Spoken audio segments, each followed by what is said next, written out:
Maître Garot, bonsoir. Vous Bonsoir. êtes depuis 9 ans l'avocat de Christine et de Jean-Marie Villemain. Ce matin, dans votre plaidoirie, vous avez tenté d'obtenir l'acquittement. Ce soir, vous êtes déçu de ce verdict? Je ne suis pas déçu, si vous voulez, parce que nous avons certes plaidé l'acquittement qui correspondait à notre vision du dossier, à la vision de la défense, mais nous avions en face de nous un avocat général qui, lui, représentait la société et qui n'avait pas hésité à requérir, à demander une peine criminelle de 10 ans de réclusion criminelle. Ce qui était une peine énorme, tout au moins à mon avis. Mais pour lui, oui, c'était pas énorme. C'est quand même d'un assassinat. C'était pas énorme du tout, puisqu'il disait au moins 10 ans de réclusion criminelle. Alors nous ne sommes pas déçus. Parce que, je me permets, enfin si vous voulez, parce qu'en vérité, contrairement à ce qui a été dit tout à l'heure, c'est vrai, d'abord Jean-Marie Villemain ne retourne pas en prison, il reste en prison puisqu'il est détenu depuis le 3 novembre, le début du procès. Et quand va-t-il en sortir? Et nous avons espoir, compte tenu du temps qu'il a déjà passé en prison, parce qu'il a été détenu très exactement du 29 mars 1985, date de la mort de Laroche, jusqu'au 24 décembre 1987, date à laquelle il avait été mis en liberté par la chambre d'accusation de Dijon, présidée par le président Simon. Et ensuite, ce temps du procès, qui a été de 1 mois et demi, normalement, comme tout détenu par une peine correctionnelle, car ce n'est pas de la réclusion à laquelle il a été condamné, comme c'est la prison, eh bien, il devrait normalement sortir après examen par la commission adéquate de la conditionnelle. C'est-à-dire quand Normalement, je pense, avant la fin de ce mois. Ou avant si Noël. c'était pas avant Noël, vous savez, il y a Noël d'une part, le jour de l'an d'autre part. Nous avons un butoir, malheureusement, qui est le butoir du caractère définitif de la condamnation. Actuellement, cette condamnation n'est pas définitive, puisqu'elle peut être l'objet d'un pourvoi en cassation. Le délai de pourvoi en cassation est de 5 jours, 5 jours francs.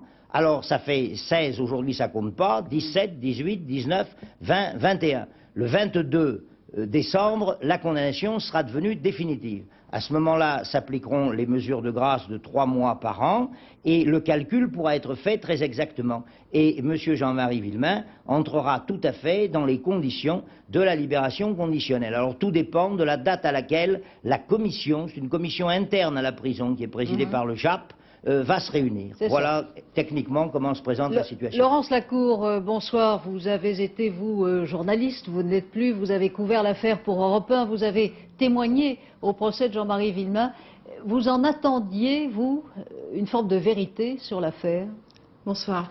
Comme tout le monde, je crois, comme toutes les personnes qui se sont passionnées pour cette affaire et puis qui ont été effarées par le gâchis humain, c'est vrai que j'en attendais un semblant de vérité ou un début de vérité qui malheureusement n'est pas sorti parce qu'il semble qu'on se soit peut-être un petit peu égaré ou en remettant en cause certaines procédures qui avaient déjà été établies comme de non-lieu, celui de Christine Villemain et celui des gendarmes. C'est peut-être l'une des causes pour lesquelles on s'est égaré et on n'a pas trouvé la vérité. Dans le gros livre que vous publiez aujourd'hui chez Plomb, et qui s'appelle Le bûcher des innocents, vous faites l'impitoyable chronique d'une espèce de fiasco général, et d'abord celui de la justice sous tous ses aspects. Qui, selon vous, est le plus fautif dans les multiples dérapages de cette affaire qui, je le rappelle, dure depuis 9 ans maintenant? Il est facile de désigner un seul homme, c'est-à-dire le juge Lambert. C'est l'image la plus évidente qui saute aux yeux. Et c'est vrai qu'il a été ballotté pendant plusieurs années comme une coquille de noix sur une rivière, mais il avait au-dessus de lui une hiérarchie à la Cour d'appel de Nancy et encore au-dessus à la Chancellerie, qui ne sont jamais intervenus d'une manière ou d'une autre pour remettre un petit peu les choses sur les rails ou pour éviter ce que Maître Garot appelait à l'époque les chutes du Niagara des fuites policières qui ont contribué à faire complètement déraper cette affaire. Donc il n'y a pratiquement pas eu de secret de l'instruction dans cette affaire? Aucun. Maître Garot, ça vous a surpris, ça, dès le début, la manière dont... Je crois tout d'abord ce que vient de dire Mme Laurence Lacour, elle a tout à fait raison. Il faudrait revenir aux sources, si j'ose dire, et appliquer le Code de procédure pénale. Le Code de procédure pénale prévoit que le président de la chambre d'accusation, il y a un président de chambre d'accusation dans toutes les cours d'appel, doit veiller au bon fonctionnement des cabinets d'instruction. C'est pas un vœu, ça, c'est dans la loi. Et donc ça n'a pas été fait. Et malheureusement, on a une tendance, si vous voulez, à oublier la loi. Maître On l'oublie Garot. trop souvent, peut-être parce qu'on manque de magistrats, c'est possible. Mais il faut revenir au texte, il faut revenir à la loi. Le président de la chambre d'accusation doit veiller au bon fonctionnement des cabinets d'instruction.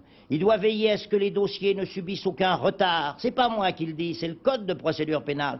Et il est certain que quand on a vu au début les errements extraordinaires de M. Lambert, les dysfonctionnements, comme on dit dans notre jargon, Ouais. quand on a vu les conférences de presse tenues par M. Lambert, il me semble incontestablement qu'il appartenait au président de la chambre d'accusation de faire, passez-moi l'expression, mais j'allais dire les représentations qui s'imposaient. Et donc ça n'a pas été fait. Alors, Enfin, si ça a été fait, ça n'a eu aucun effet. Laurence Lacour, les avocats, on a vu tout au long de cette affaire tragique et de ces différents épisodes, on a eu aussi le sentiment que les avocats débordaient de leur rôle traditionnel.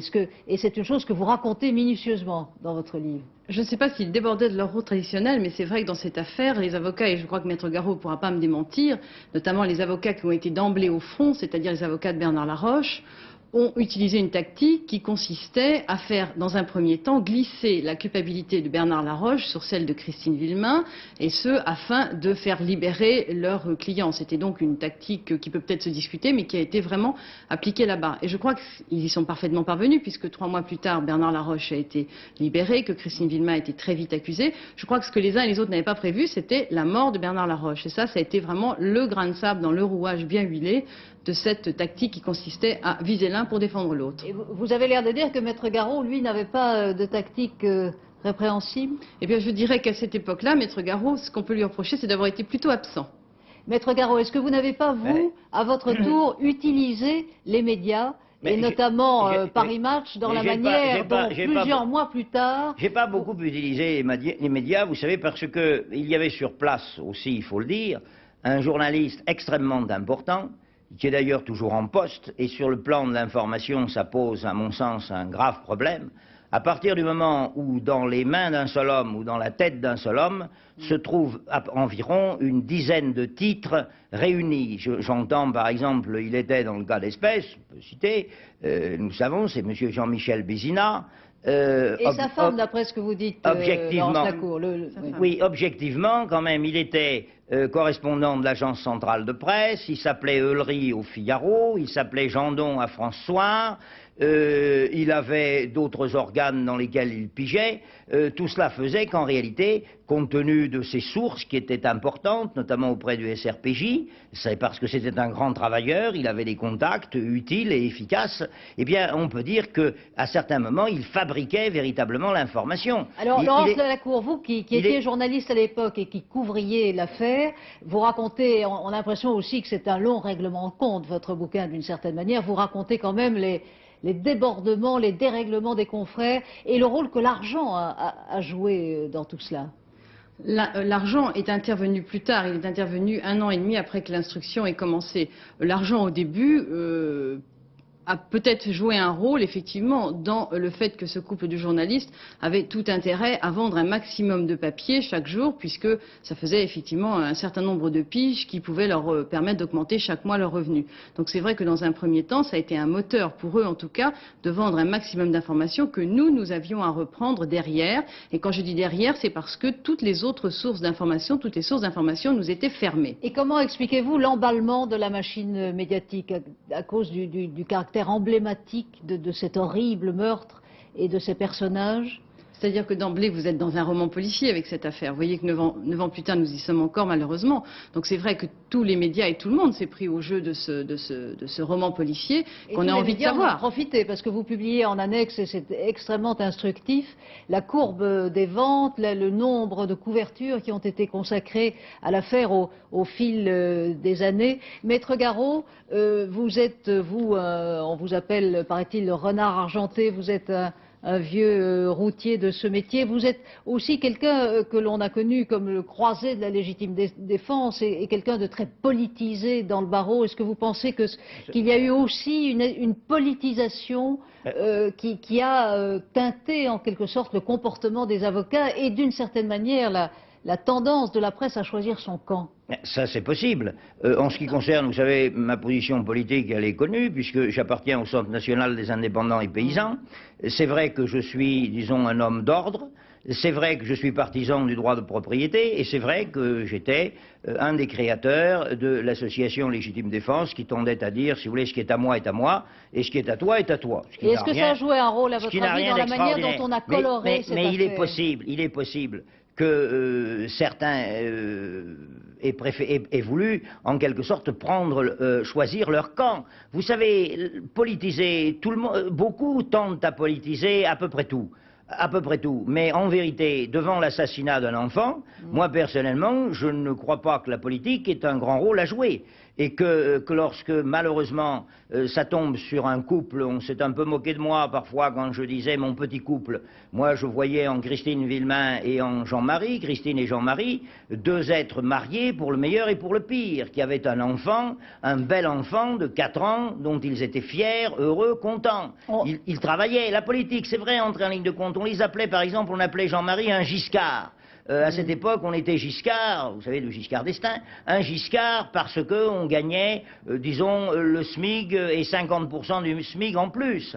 Mais normalement, la politique n'aurait pas dû jouer de rôle. Maintenant, il est bien certain que les affinités des uns et des autres dépendent souvent d'options politiques de ceux que l'on soutient ou que l'on ne soutient pas. Laurence Lacour, d'un mot, ce sera le mot de la fin parce que le temps nous presse comme d'habitude. J'ajoute sur la politique, si vous le permettez, que ça a joué un grand rôle parce que non seulement Maître Garot était marqué à droite, une droite un petit peu à l'extrême, enfin de moins tel qu'on l'a. Voilà. Et voilà. Et en face, il y avait surtout des avocats de gauche, voire d'extrême gauche, et que la réunion des deux a donné un choc frontal au bout de 15 jours, et que ensuite les journalistes se sont souvent aussi déterminés en fonction de la coloration politique des uns et des autres. D'un mot, Maître Garot, et nous en terminerons là-dessus, s'il vous plaît. Dans quel état est Christine Villemain ce soir? Bien, Christine Villemain, ce soir, je dirais, a repris confiance, parce que, évidemment, à l'énoncé du verdict qui disait 5 ans d'emprisonnement, dont un avec sursis, elle ne voyait pas très exactement à quel moment son mari allait revenir avec elle et surtout avec ses enfants. Et ce soir ? Maintenant que nous lui avons expliqué, eh bien, si vous voulez, elle accepte cette nouvelle épreuve, qui sera une épreuve de courte durée, mais elle l'accepte avec l'espoir de lendemains heureux. Maître Garot, Laurence Lacour, je vous remercie. Je rappelle, Laurence Lacour, le titre de votre gros livre passionnant, Le bûcher des innocents, chez Plon. Je signale aussi l'essai très intéressant d'un autre avocat, Maître Soulez-Larivière, du cirque médiatico-judiciaire et des moyens d'en sortir. Ça vient de paraître aux éditions du Seuil.